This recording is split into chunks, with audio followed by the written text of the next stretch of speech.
মোবাইলের মাধ্যমে, অবৈধ মোবাইলের মাধ্যমে বন্দিও আমাকে ফোন দেয় অনেক সময়, মানে সারপ্রাইজিংলি যে আইজি নাম্বার জানে এবং তারা বেসিক্যালি যেটা ফোন দেওয়া হচ্ছে তাদের টার্গেট হচ্ছে আরেকজনকে ধরিয়ে দেওয়া।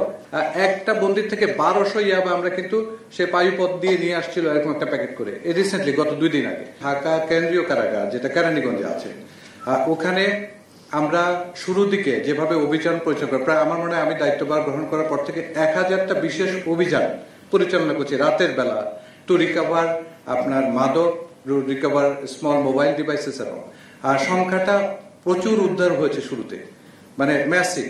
ধীরে ধীরে কমে এসছে। ওইখান থেকে আমরা ধারণা করতে পারি যে সংখ্যাটা এখন কমে এসছে, বাট 100% মুক্ত হচ্ছে এটা আমি আমার আসলে দাবি করাটা অন্যায় হবে এবং দাবি করছি না। আমরা মাদকের ব্যাপারে অত্যন্ত কঠোর। আমাদের কারারক্ষী যাদেরকে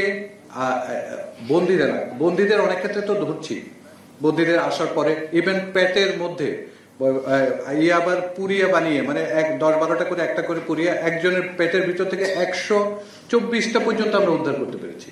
তো ইমাজিন যে পেটের মধ্যে এসে বডি স্ক্যানারে ধরা পড়ছে অথবা বিভিন্নভাবে ধরা পড়ছে, বিশেষ করে চট্টগ্রামে এই ঘটনাটা বেশি পড়ছে। সো এই ক্ষেত্রে আমরা কঠোর সার্চ করছি। ইভেন যারা মাদক সংক্রান্ত মামলা আসে তাদেরকে আমরা 24 ঘন্টা 48 ঘন্টা একটা সেপারেট জোনে রাখছি, যাতে যদি ইভেন পেটের মধ্যে নিয়ে আসে তাহলে তাকে ডিসচার্জ করতে হয়, তাকে অন্যদের সাথে। সো এরকম বেশ কিছু, একটা বন্দির থেকে 1200 ইয়াবা আমরা কিন্তু সে পায়ুপথ দিয়ে নিয়ে আসছিল এরকম একটা প্যাকেট করে। রিসেন্টলি গত 2 দিন আগে। সো আমরা কঠোরতা বজায় রাখছি। বাট আপনি যদি বলেন যে 100% সফল কিনা, নো। এটা মানে বাংলাদেশে আমরা যে পরিবেশে বসবাস করছি এখন পর্যন্ত আমরা পারিনি হয়তো, বাট আমরা উন্নতি করার চেষ্টা করছি। আপনি যদি বলেন আমার কারারক্ষীদের যাদেরকে আমরা পেয়েছি এরকম হাতে নাতে ধরা পড়েছে, চাকরিচ্যুত করেছি, শুধু চাকরিচ্যুত তাদেরকে ইভেন ফৌজদারি মামলা দিয়ে পুলিশের কাছে হ্যান্ড ওভার করেছি।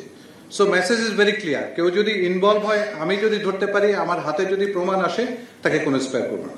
মোবাইলের ব্যাপারে আমরা অত্যন্ত কঠোর, যে কারণে মোবাইল ব্যবহার অথবা ডিভাইস ব্যবহার চেষ্টা করার জন্য অথবা আলামত পাওয়ার জন্য ইভেন আমাদের ডিভিশন প্রাপ্ত বন্দীদের ডিভিশন ক্যান্সেল হয়েছে। অতটুকু পর্যন্ত আমরা গিয়েছি, আপনাকে আর বাকি কথা নাই বললাম। সো কতটুকু করতে পেরেছি এই বিচারটা আপনাদের উপরে ছেড়ে দিতে হবে, বিকজ আমি বললে তো আর হবে না, বাট আপনারাই ভালো বিচার করতে পারবেন। আর্থিক লেনদেনের বিষয়টা আমরা কারাগারকে ক্যাশলেস করার পরিকল্পনা নিয়েছি।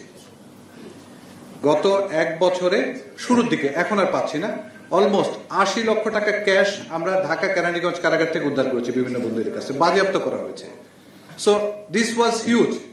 সো এখন হয়তো বা স্পোরেডিক্যালি 2000, 5000, 4000 এরকম ধরা পড়ছে যাদেরকে আমরা করছি। সো পার্থক্যটা হচ্ছে কতটুকু আগাতে পেরেছি, মানে যেরকম একটা সিচুয়েশনে আমরা অপারেট করা শুরু করেছিলাম ওখান থেকে আমরা মনে হয় হয়তো বা আপনারা ভালো বলতে পারবেন। আমি বলতে পারি যে আমার চেষ্টাটা বলছি, ইফেক্টটা হয়তো আপনারা ভালো বলতে পারবেন। কারাগারে প্রতিদিন বাইরের খাবার অথবা বাসা থেকে খাবারের যে প্রবণতা, এটা আমরা জিরোতে নিয়ে আসছি।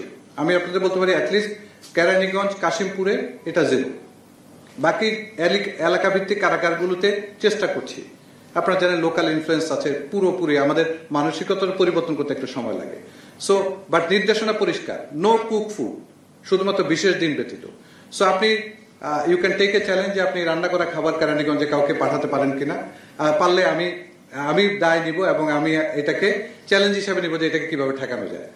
তো আমি আশা করছি যে আমি যেটা বলতে চাচ্ছি, আমি কখনো 100% এটা সম্ভব না, এই মুহূর্তে এটা সম্ভব না, বাট আস্তে আস্তে। আপনি যেটা মোবাইলের কথা বললেন, মোবাইলের মাধ্যমে, অবৈধ মোবাইলের মাধ্যমে বন্দিও আমাকে ফোন দেয় অনেক সময়, মানে সারপ্রাইজিংলি যে আইজি নাম্বার জানে এবং তারা বেসিক্যালি যেটা ফোন দেওয়া হচ্ছে তাদের টার্গেট হচ্ছে আরেকজনকে ধরিয়ে দেওয়া এবং অন্য নামে যারা হচ্ছে হয়তো মেবি তাদের competitor. So I face this, এবং অনেক সময় আমি এটাকে অ্যাকনলেজ করে অভিযান পরিচালনা করেছি, অনেক সময় ব্যবস্থা গ্রহণ করেছি।